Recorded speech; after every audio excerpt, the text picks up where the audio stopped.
I can see a lot of people have joined in. We're just awaiting a few more people, so everyone can join in, and then we can start.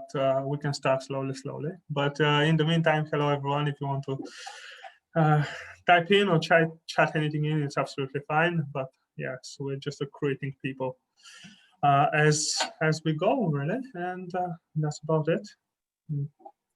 Probably is going to be another couple of minutes.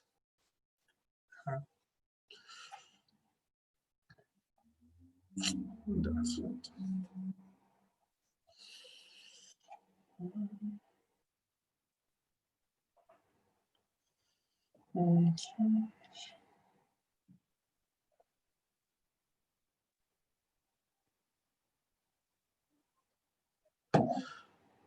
For everyone who is watching already, actually, might be a good idea to pour your orange wine in advance if you haven't done so already, because it definitely does benefit from a bit of oxygen. Also, I'm thinking in a restaurant scenario, but it might be a good idea to decant it.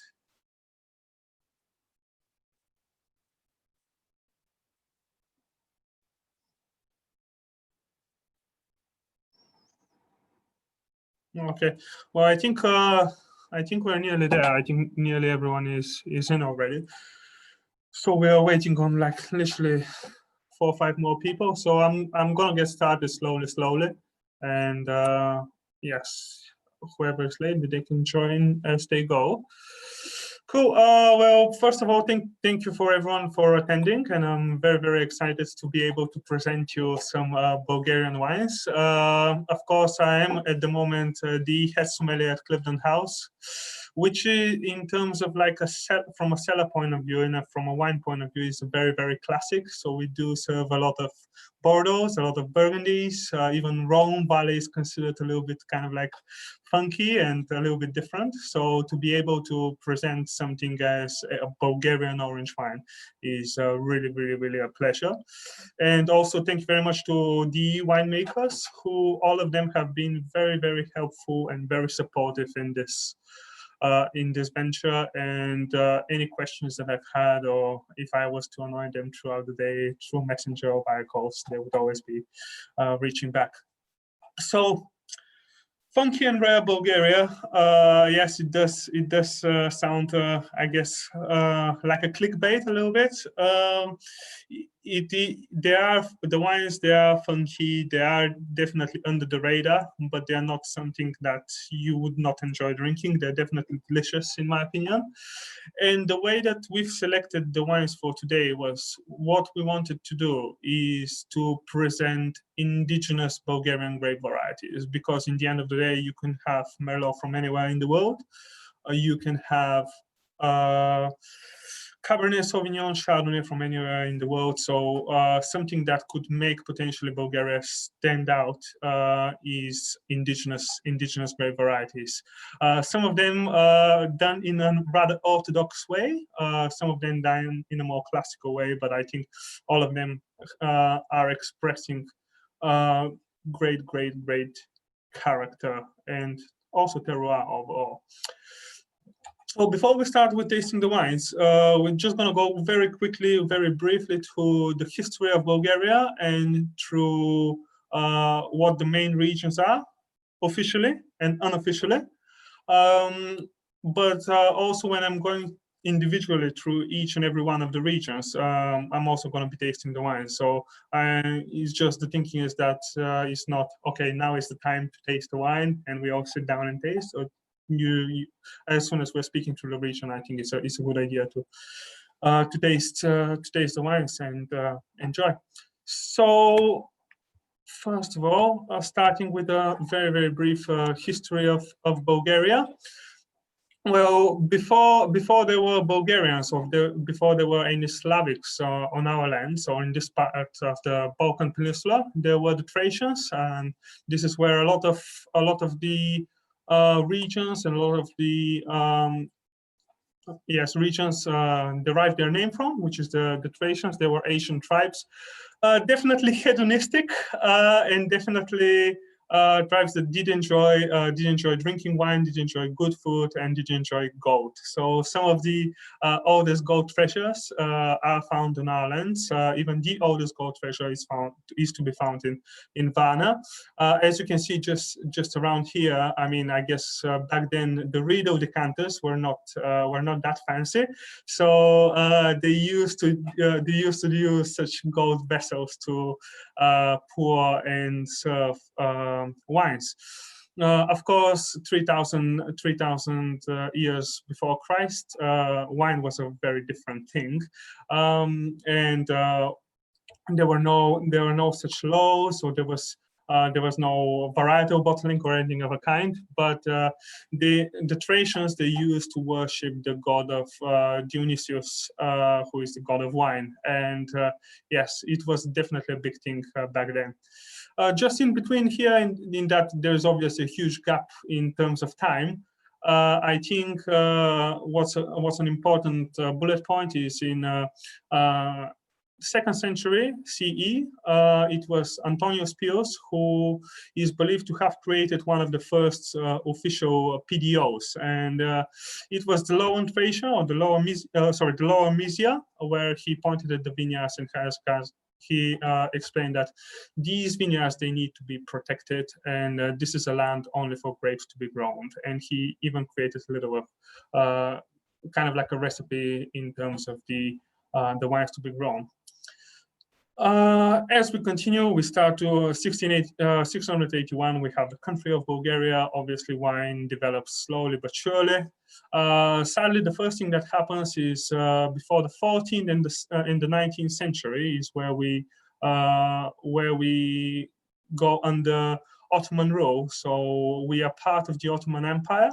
So on our lands, there's still Bulgarians living, and there's still Bulgarians making wine. However, on the political map of Europe, there is no Bulgaria as a country. There is the Ottoman Empire. To an extent, it does result to a little bit of a ban on alcohol. However, Bulgarians were still to make their wine and still to consume a lot of wine, mainly from indigenous varieties. And jumping into a little bit of modern Bulgarian history, in 1878 is when Bulgaria regains its freedom in a way and becomes again a sovereign country. And then wine production slowly but surely starts to kind of like go up and up and up, and the quality goes up, and of course quantity goes up. In 1909, we have the creation of the first cooperative called Sukhindol. I have found this to be quite common sommelier competition and exam question, where is Sukhindol? And I think that's one of the reasons is where the first cooperative was created, Vimprom Sukhindol, which is working up to this day as well. So it still continues this operate cooperative winery. And then, obviously, what happens in 1946 or in the 1950s, which is, I think, very, very important and crucial point for Bulgarian winemaking, is we have communism. Obviously, we have a very close relationship with USSR, which leads in the 50s to the regime to be communism. And then what happens is that the focus really is very, very much on quantity rather than quality. All the vineyards have been taken away from the owners, and they have been given to the state for the state's benefit. Obviously, this results in not that much of a quality driven, but making more and more quantity. As I said, great relationship with the Soviet Union and Russia. That's why a lot of it is exported to Russia. Also, the United Kingdom was a great importer of Bulgarian wines, and Germany, and also the United States. So as Jancis Robinson calls it, by the 1970s, Bulgaria achieves a minor miracle, becoming the world's fourth largest exporter, which, given the size of our country, is really, really impressive. Given the fact that we are only 8 million of population, which is lesser than London, really, to be the world's fourth largest exporter is really, really impressive.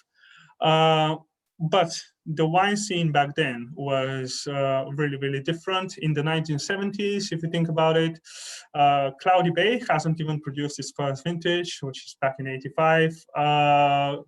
Napa Valley, California, they didn't have even their second wave of phylloxera or their coat wine-driven culture.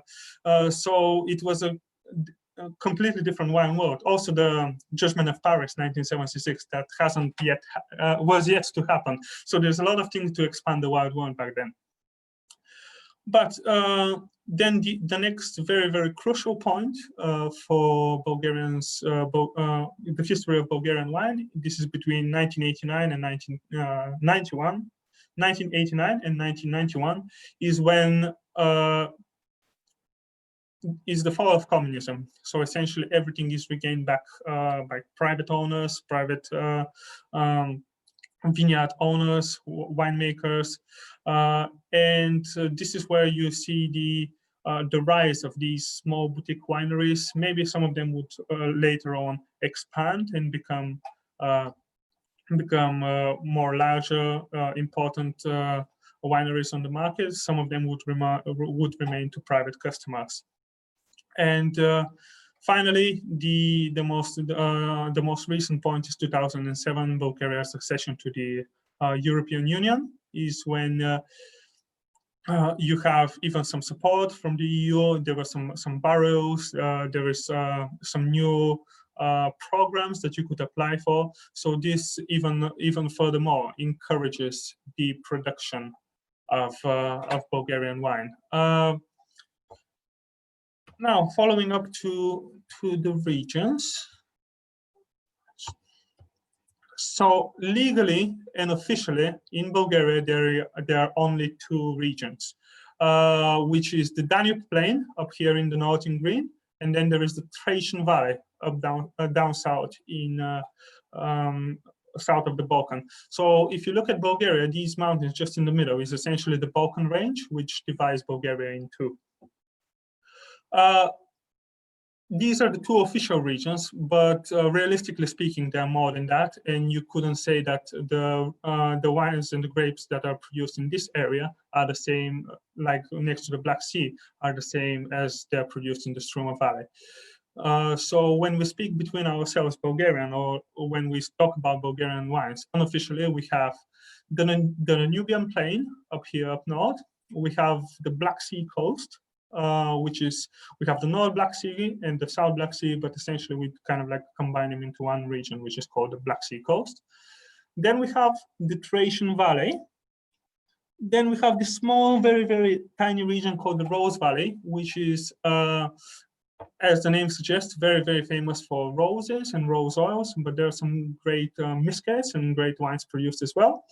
And this tiny but extraordinary region, which is called the Struma River Valley, which is just nested in here in the corner of Bulgaria, but it does produce some exceptional wines.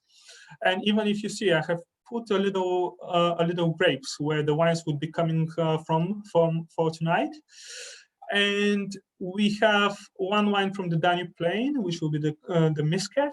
We have the Mavrut coming just around here, just out of Broadleaf. In this tiny region, Struma Valley actually has given us two indigenous varieties and two wines, which I think is really impressive.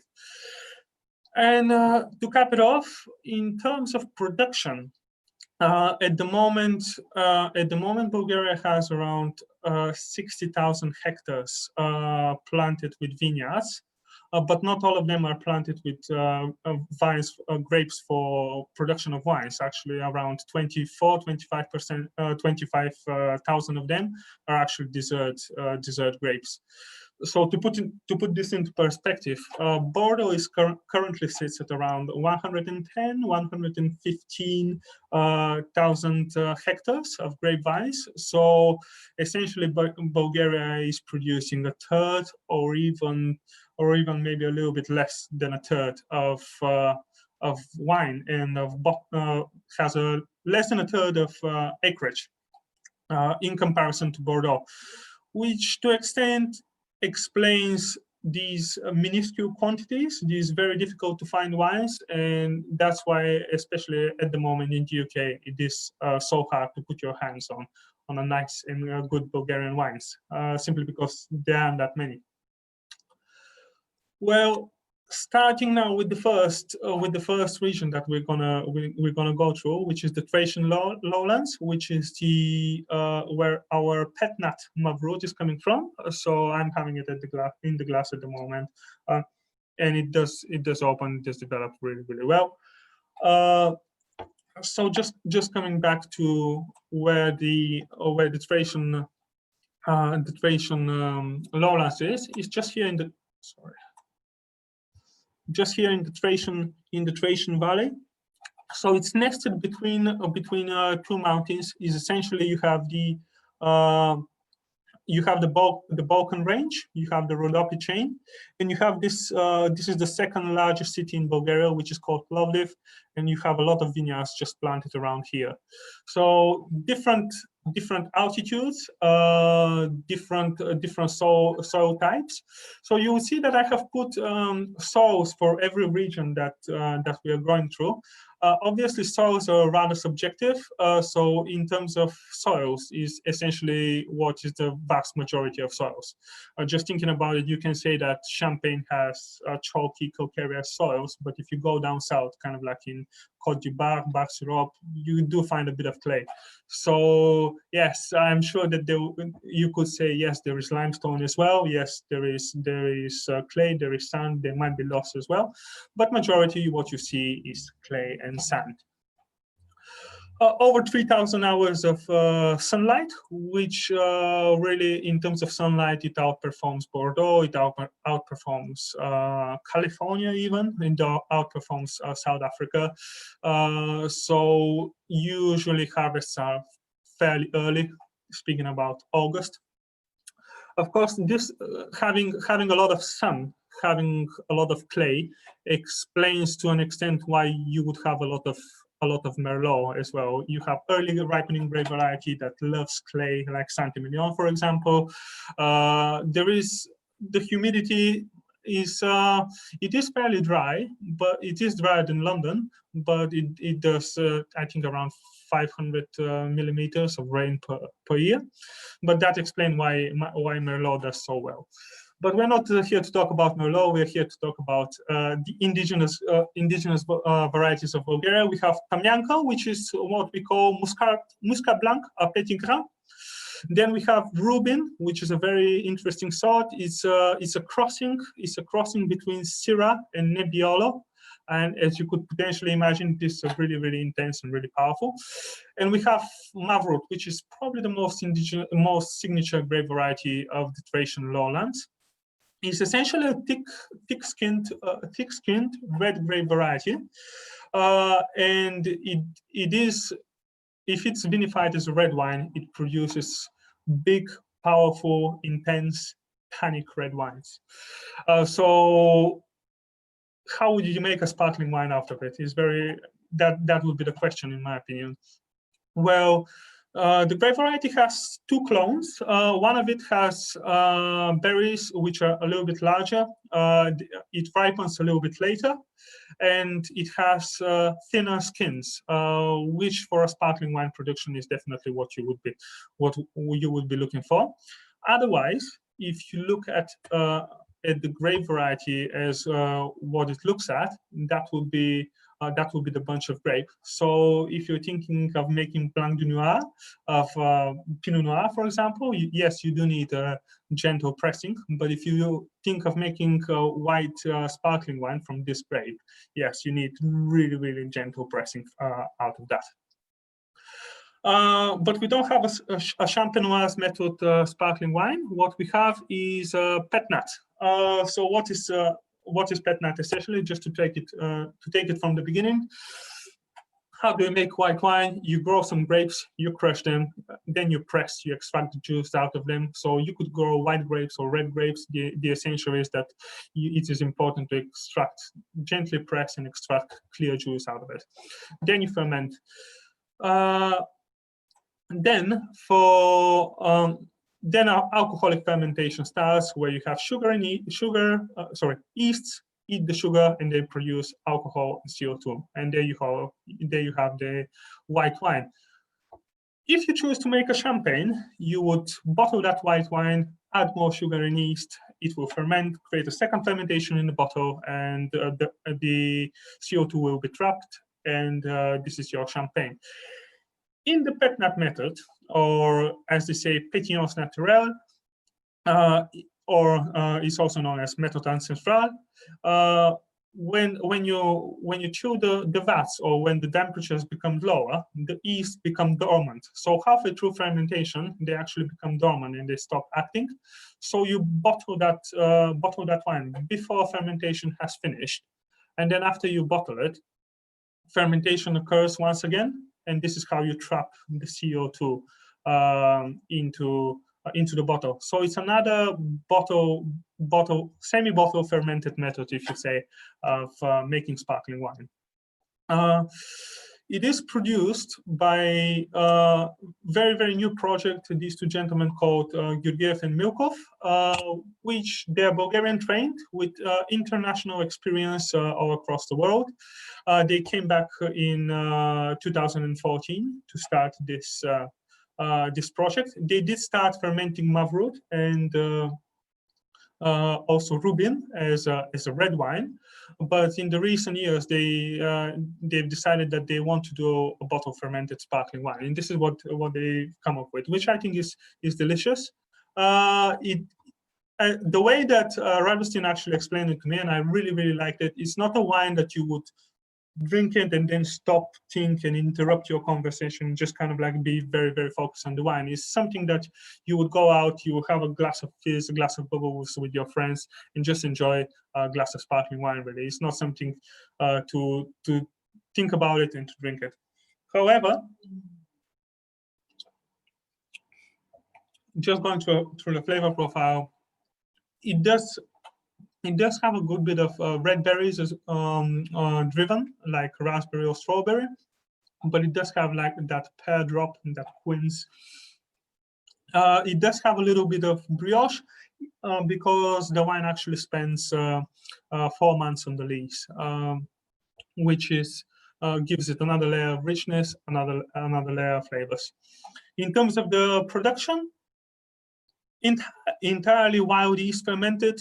No sulfates, so it does lean towards that natural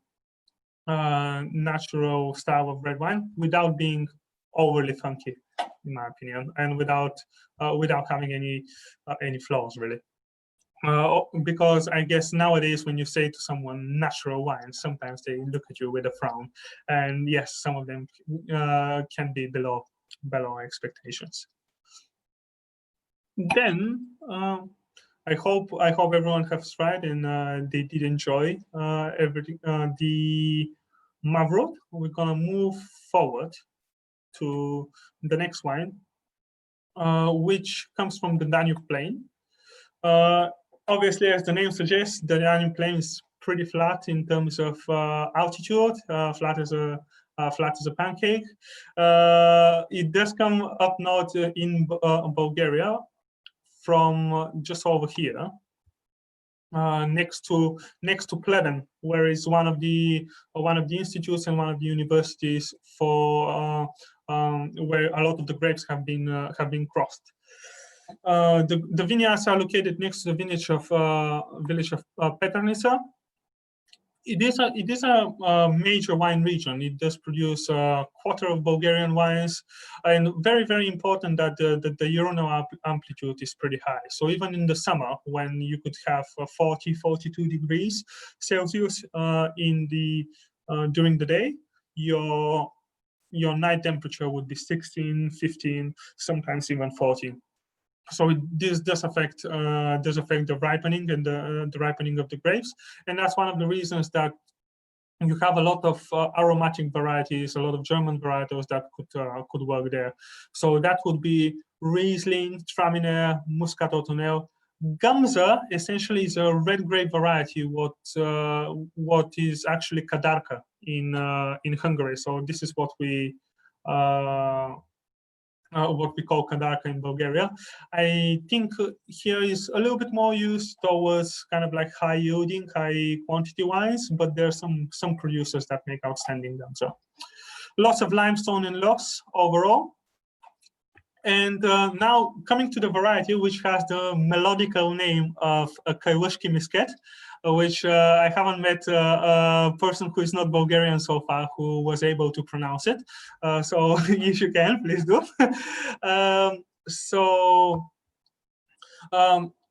Produced by a small family winery called Haralambievi Family Winery.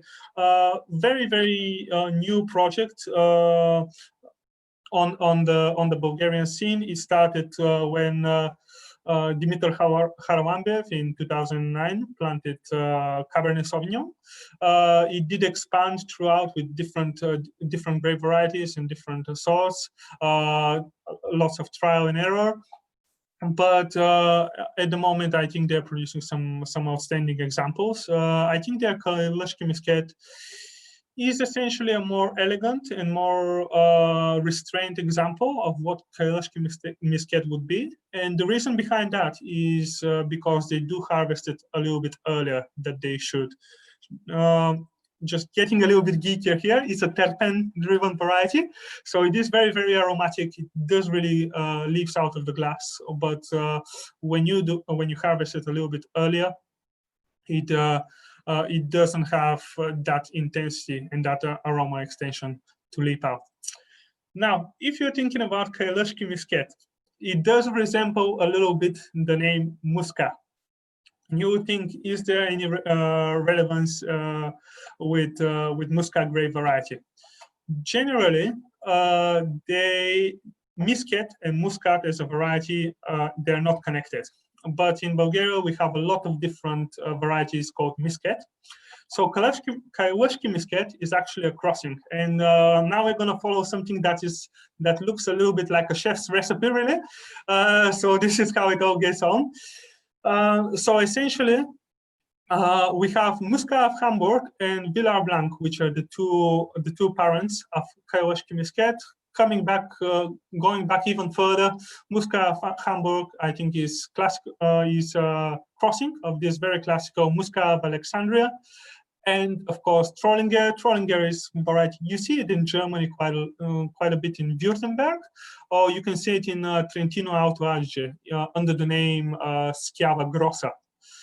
And then you have a couple of hybrid grape varieties, which are Les Soubireux and Sabel 6468. I think this shows a lot of personality, Sabel 6468, which when you cross together, you have the so-called Villar Blanc. And Villar Blanc was named after French, the father-in-law of Sabel, which is his name was Villar. And when you cross these two together, they produce Kailushki Misket. If you have to, I've never tried Villar Blanc on its own. I don't think it's very accessible anywhere, but it's believed to have a lot of like citrus flavors and kind of like a Sauvignon Blanc resemblance. So I think the final result in terms of Kailushki Misket is aromatics, but at the same time a lot of freshness, a good acidity, and a nice citrusy flavor. Yeah, I have poured it like at least 10 minutes ago, and now it's really, really jumping out.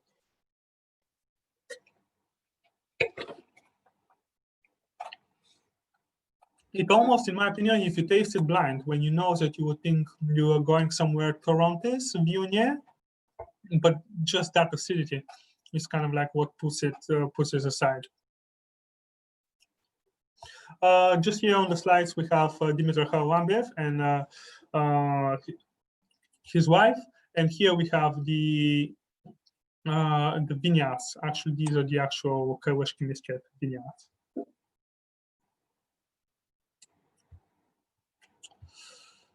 We did enjoy that. So I do hope that you enjoyed the Kaiwashki Misket, and now we are going into the Struma River Valley, which is essentially the smallest in terms of acreage region in Bulgaria, but it does produce some outstanding wines. Just to come back to the map, this is down south where it is. It is really nested in the very southwest corner of Bulgaria, and is actually the only region in Bulgaria to have influenced by the Aegean Sea, where essentially you would find Santorini. So just down south you would find Greece, and there is like a corridor that creates room for that currents from the Aegean Sea, currents and winds that kind of influence and cool down a little bit the Struma River Valley, which does sets it out from the rest of Bulgaria. Just back. Again, obviously it's a river valley. You would find a lot of alluvial soils, a lot of sand soils, and Mediterranean, or you can say hot continental, is kind of like sits in between there. Very dry summer, and that's what's very important. It's below 500 milliliters per annum, which if you think about Bordeaux is around 950, London is around 650, so it is really low.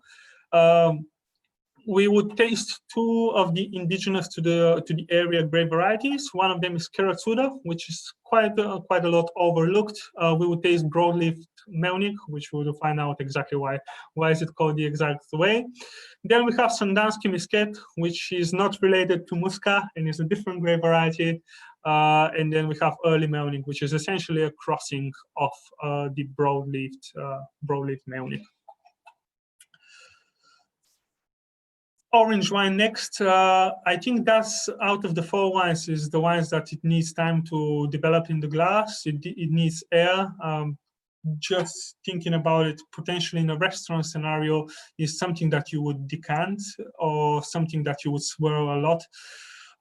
Simply because the nose is quite restrained in the beginning and gives us a little bit more with every time you nose it. And every time you taste the wine, but also the wine has quite a good bit of pronounced tannins on the palate, which makes it very food friendly as an orange wine, in my opinion. But it is something that the more air it has, the more the tannins will soften down, kind of like integrate and develop a little bit better.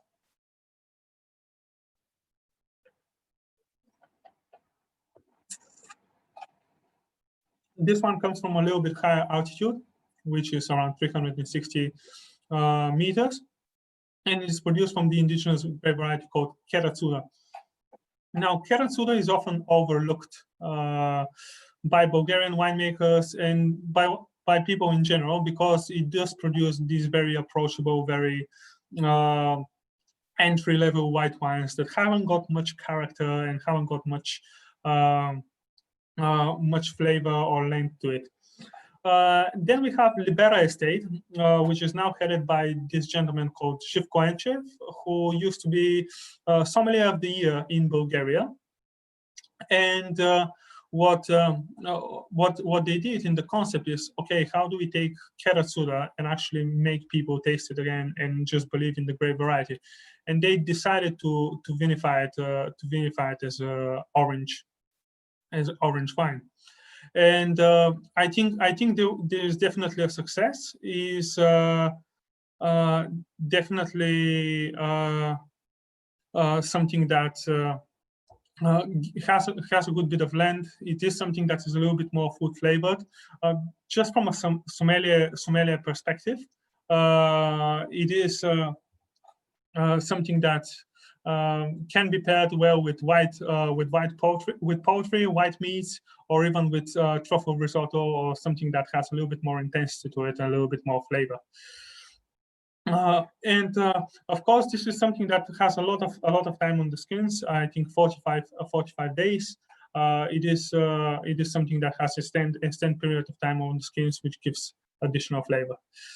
And I haven't mentioned production quantities, but throughout we're talking about minuscule quantities. Is about 2,000 bottles per year. And now the last wine that would come from the Struma River Valley, that will be the Damianov family winery. And that will be the Broadleaf Melnik, definitely the signature grape variety that comes from Struma River Valley. So it is believed that Melnik as a grape variety was one of the favorite red wines and one of the favorite grapes by Winston Churchill. So in a restaurant scenario, we do like to build ourselves profiles of the guests and to say, like, this guest likes this table and prefers still or sparkling water, or has this allergy or this food preference.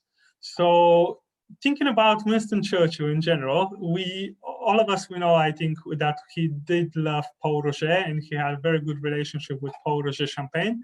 He did enjoy Graham's Port as well.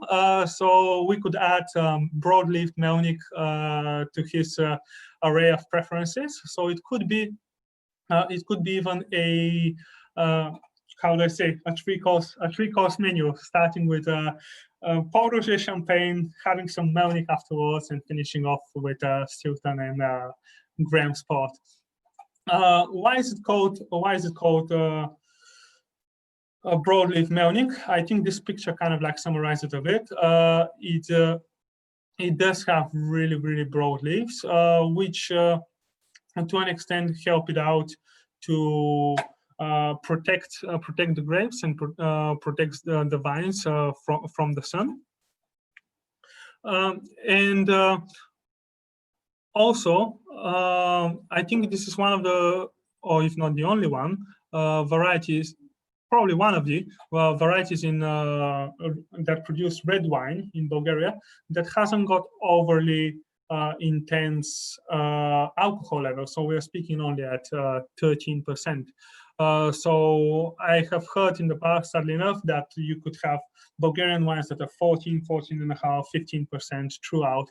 But this is, I think, something that I always say, well, have you tried Melnik? Have you tried a well-crafted Melnik? It would never be something overly intense in alcohol, or that overpowers the character or overpowers the variety.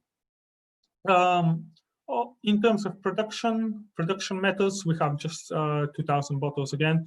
So again, just to kind of like explain why we don't see that much imported in the UK or that much imported anywhere elsewhere. I think that plays a good role as well.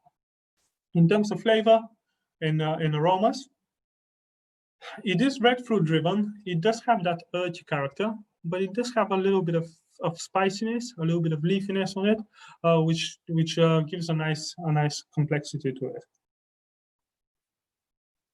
When it comes to the winery, it is produced by Damianov family winery, which has been in the family for a long time,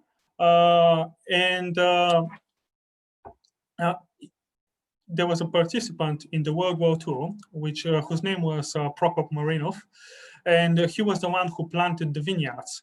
However, what happened afterwards, as I mentioned in the beginning of the presentation, there was communism, so a lot of the vineyards and the private property was taken away for the benefit of the state.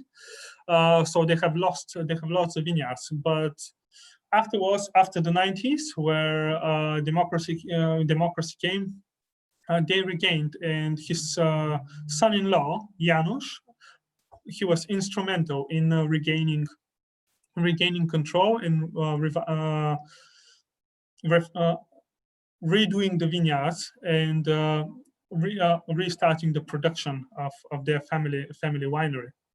And if you look at your bottles, there is 5 letters that essentially they would read like a vineyard, which is coincidental because they stand for the 4 the 4 names of the people who are behind the family winery, which are Vladimir, Nikolina, Yane, Rosalina, and then D stands for Damianov Winery, which I think is a very good, very good idea to show that there is actually a family, not a cooperative, not a any corporate corporation behind an estate, but is really a small boutique, and it is run by the family. So, any thoughts on the wines? Anything that you have enjoyed?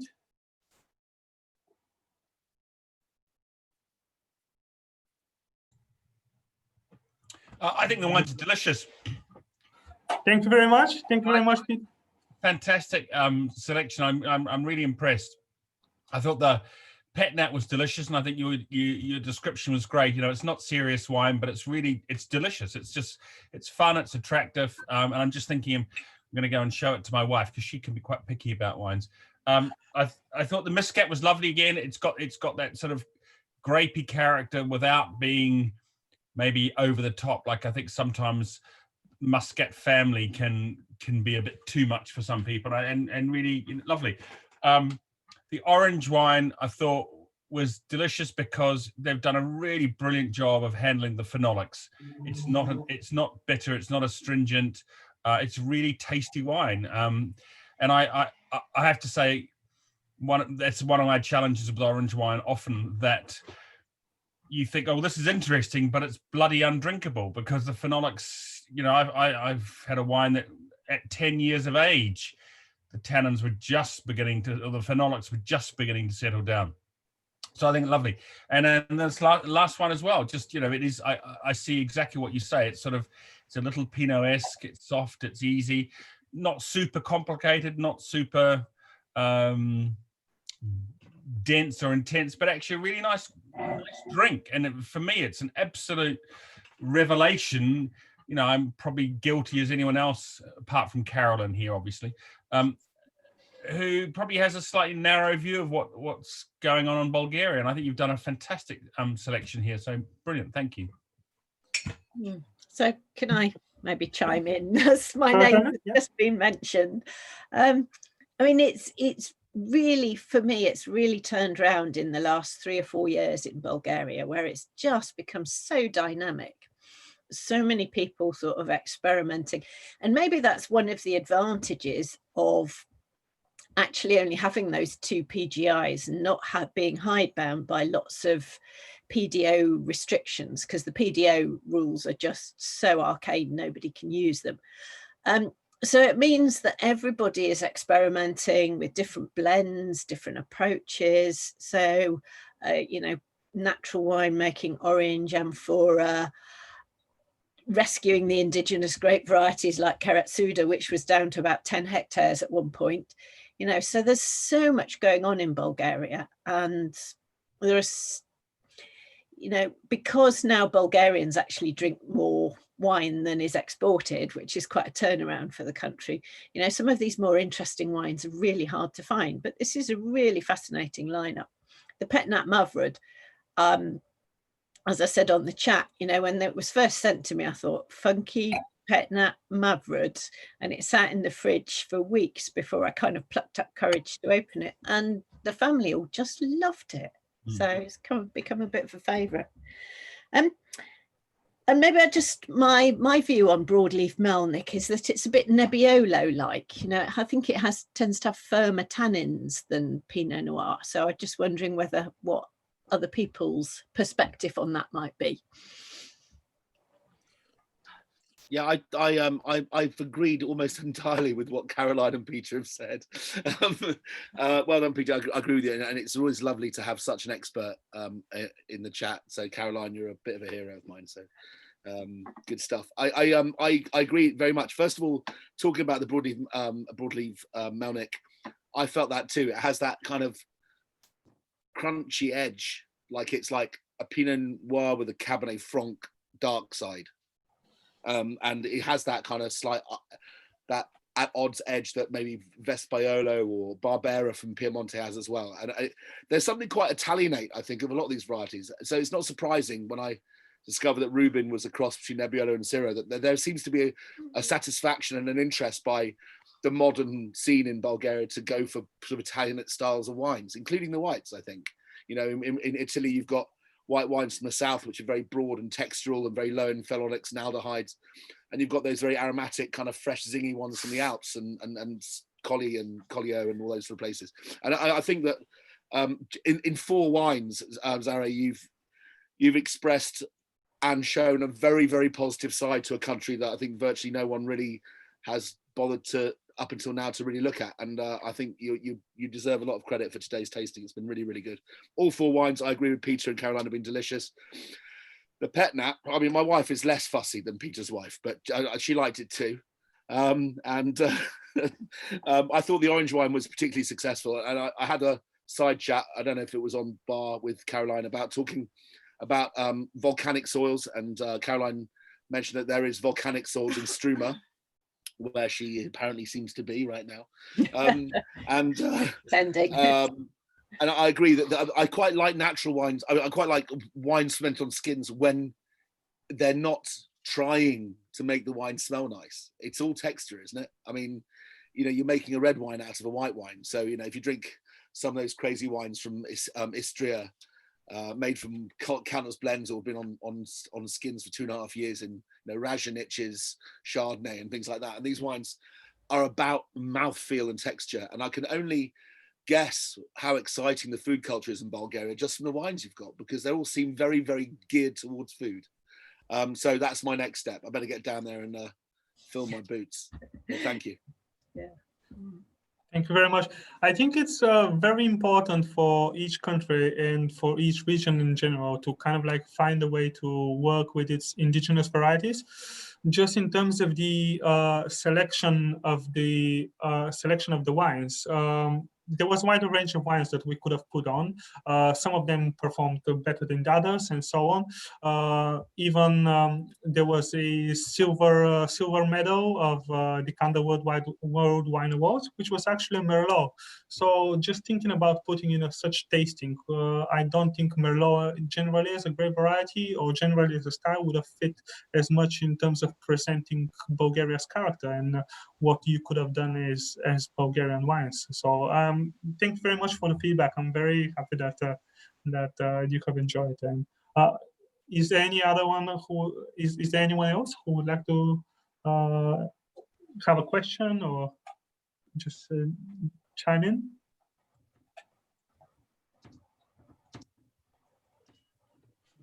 I guess that will be it for tonight. Well, to be honest, in the beginning, I was afraid that it would have taken a long time and would have crossed over the hour, but we're just about 50 minutes at the moment. So let me just check if there are any questions that I could potentially answer.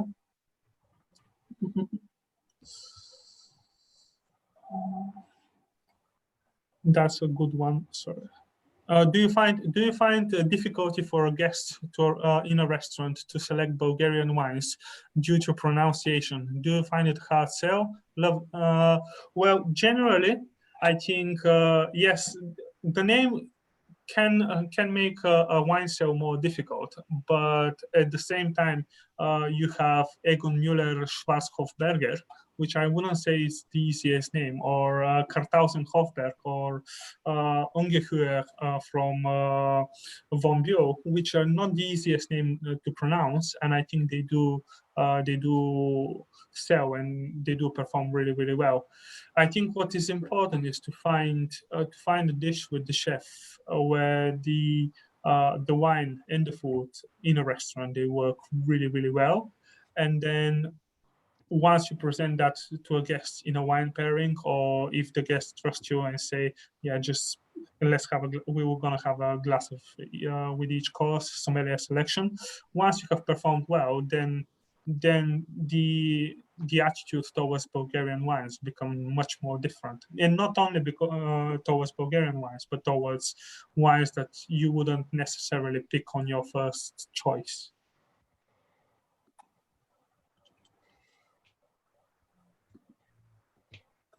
Do you think Mavrut is the answer for Bulgarian wine, or do you think another way may take the country forward? Well, that's a difficult question to answer.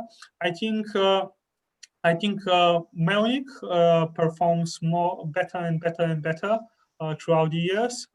Speaking of Mavrut, actually, the Milkov and Georgiev, the people who produce this pet-nat, have produced an outstanding hand-pressed Mavrut, which I really enjoy. And I think they've kind of like redefined Mavrut as a grape variety in terms of like purity and showing the characteristics of the grape. I do think that 5-10 years ago, it could have been always over oaked or be super tannic or super concentrated or super extracted, which could sometimes put people off. But I think if done properly, it could be the answer to putting Bulgarian wine on the map.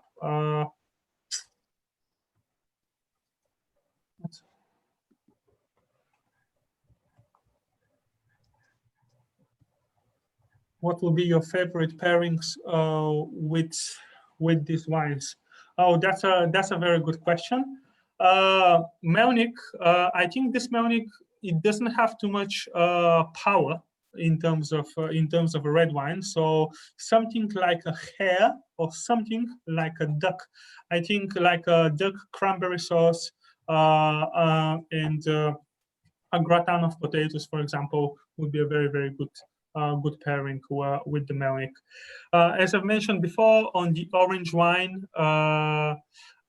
wine would work well with white meats or something that has a little bit more richness. It could work as well with something very traditionally British, pork roast, crackling, and apple sauce. I think it will have the freshness.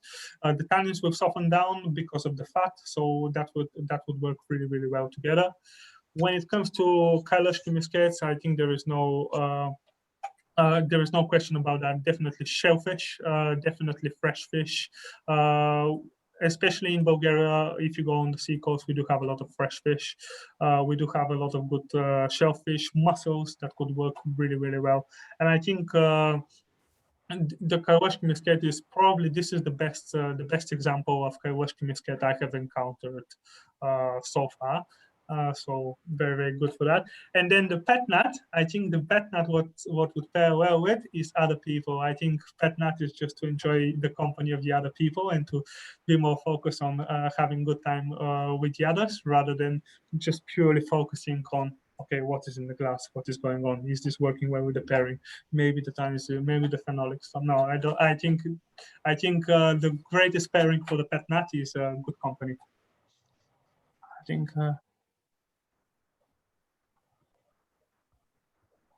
I think that's all the questions that I've had so far. So if anyone would like to add anything else, otherwise I think we could wrap this off. I really do hope that you have enjoyed everything today and you have hopefully discovered something new or have tasted and enjoyed something that you haven't before. So thank you very much. Brilliant, thank you. Well done, Carrie. Well done. Yeah, thank you very much. Really interesting to see another perspective as well. Thank you. Yeah, great. Thank you. Delicious.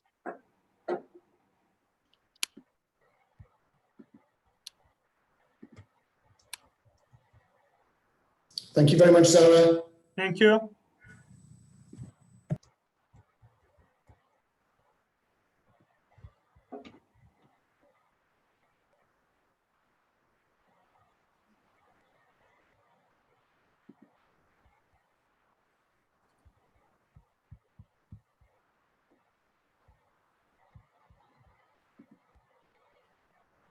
See my phone chiming.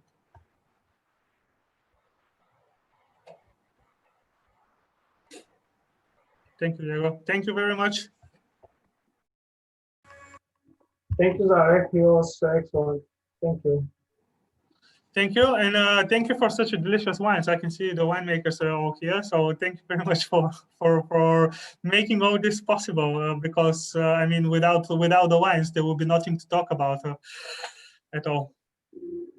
Yeah, we continue with the Keratsuda, no problem. Yes, of course. It's actually in a decanter right now, so I think it will be beautiful. Okay. Thank you and have a nice evening in England. Thank you.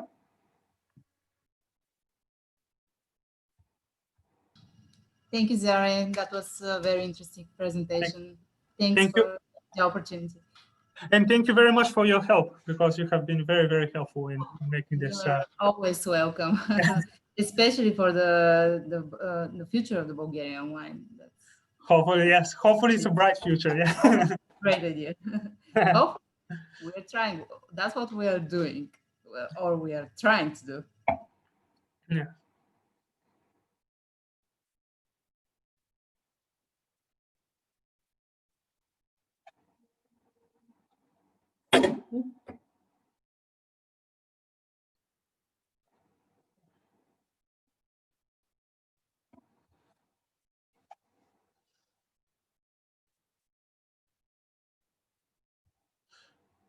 Well, we can definitely send the slides. Yeah, no problem at all.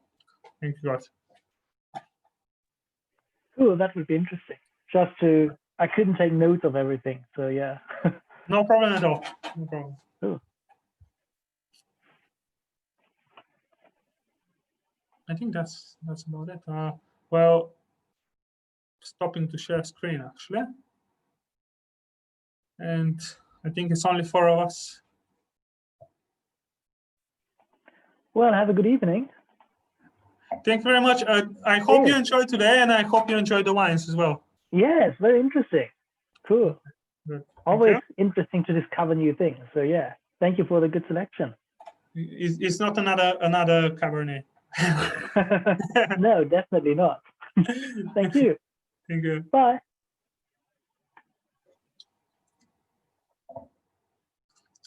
Młodzieży?